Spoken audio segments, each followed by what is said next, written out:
This video is a demonstration and tutorial for how to use the Rode Wireless Pro microphones. We'll look at everything that they come with, I'll show you how to connect them up to Rode Central, and then we'll look at the different ways that we can record using the Wireless Pros. The mics come with two hard cases, one of which is a charging case for our two transmitters and the receiver. The other is a standard hard case which will hold all of your accessories. This right here is one of the best accessories that come with the Rode Wireless Pro microphones, and it is just a magnet. So you can put the transmitter wherever you need to in your shirt. These are the three different types of what I'm going to call wind combatants. This here is for your lavalier microphone. Then we have another one with the same sort of attachment for the lav mics. This one's obviously just for more extreme wind situations.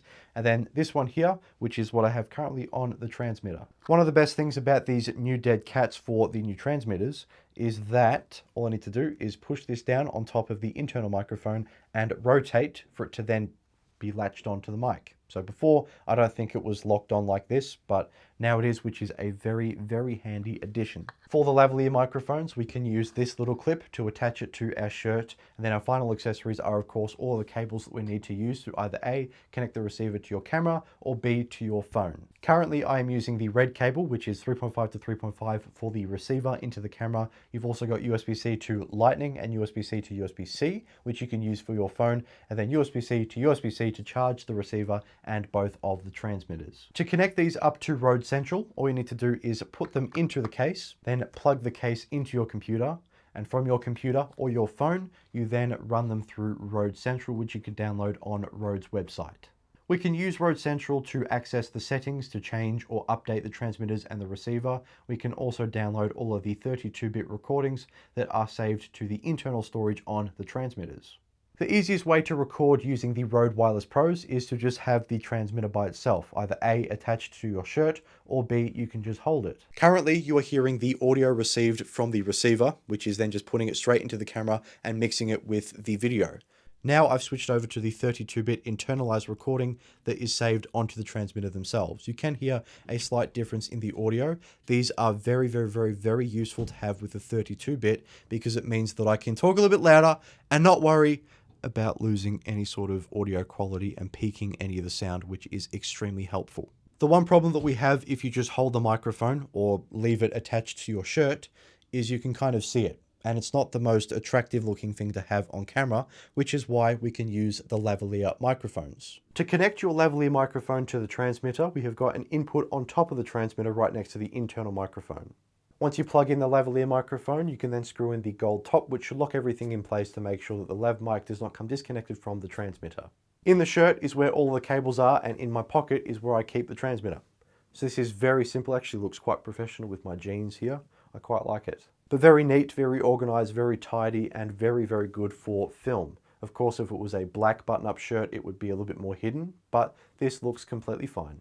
Our first option to record with the Rode Wireless Pros is to use just the transmitter by itself because it's got quite a good internal microphone. You can either A, just hold the mic as we did for the intro, or B, you can have it just attached to your shirt using the magnet that comes included with the mics. There's a few different ways that I've seen people attach the transmitter to their person. The smartest way that I've seen is with the cap right there, because wherever you move, it's always going to be in the same distance between you and the microphone. So it's very intelligent to have it attached to your cap. The other places you can have it is, again, the sternum, which is always best for that, and the lav mic. But some people put it in your collar, which isn't often great because if you've got a beard or something, there's a bit of disconnect between you and the microphone. But some people have it there and it's quite all right. Some people have it further down. Just hold it. You've got one of the interviewer things, which I don't have because I don't want to buy one. This entire video has of course been recorded using these microphones. So the video itself is the demo. I have actually recorded a demo of what these microphones sound like when recording acoustic guitar. So check that out if you're interested. I'll link it in the description below. To finish off this video, I have got one more piece of test footage that I recorded today on my drive home from work. I've got the windows down, so there's a lot of wind and noise getting thrown at the microphones, and all I've done is connect both the lavalier and the transmitter to my seatbelt. So this is what that sounded like. Just driving home from work, and I thought I'd do a little test, a little experiment to see what the microphones sound like when I'm doing 60k an hour. It's very, very, very, very windy. I just want to test out how these microphones go. We're going to do 80 in a second. That's 80k an hour. I wonder how the microphones sound with the noise cancellation, dead cat, muffler stuff.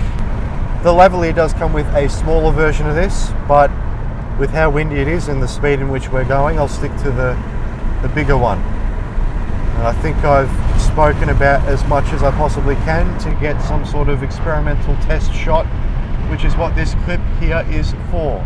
The other thing that I'll quickly say before we jump back to the studio is that I like these microphones very much. That actually wasn't too bad. There was a lot of noise getting thrown at these microphones and they handled themselves really well. I'm actually quite impressed. Over the next few weeks, I will be doing a lot of testing with these microphones and using them in a bunch of different situations, including in the studio and out in the real world. So stay tuned for a review that I will make in about a month's time. If you have any questions, please let me know. Otherwise, thank you all so much for watching. I'll see you later. I'll link a few videos in the description that you might be interested in, so check those out as well.